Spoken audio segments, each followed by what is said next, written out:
అనగనగా ఒక అడవిలో చిన్న కప్ప హాయిగా జీవిస్తోంది. ఒక హంసతో పరిచయమయ్యి అవి ప్రాణ స్నేహితులయ్యాయి.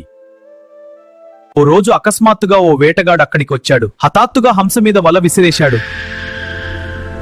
అయ్యో, నన్ను కాపాడండి! వేటగాడా, దయచేసి నా స్నేహితురాలిని నాకు డబ్బొస్తుంది. నీకు డబ్బే కావాలా? ఉండు, ఇప్పుడే వస్తా అని చెప్పి కప్ప నీటిలో మునిగి ముత్యంతో పైకి వచ్చింది. ఇదిగో ముత్యం, నా స్నేహితురాలిని విడిచిపెట్టు. ముత్యం తీసుకున్న వేటగాడు హంసను వదిలేశాడు. ఆ కప్ప దగ్గర ఇంకొన్ని ముత్యాలుంటాయి, వెళ్ళి తెచ్చేయ్. దాంతో వేటగాడి మనసులో దురాశ పెరిగింది. నీ దగ్గర ఉన్న ముత్యాలన్నీ ఇవ్వు, లేకపోతే హంసను తీసుకుపోతా. సరే, ముందు నీ చేతిలో ఉన్న ముత్యం ఇవ్వు, చూసి తీసుకొస్తా. ముత్యం తీసుకున్న కప్ప వెంటనే నీటిలోకి దూకింది. అత్యాశతో ఉన్నది కూడా పోగొట్టుకున్నావు. దురాశ దుగ్గానికి చేటు.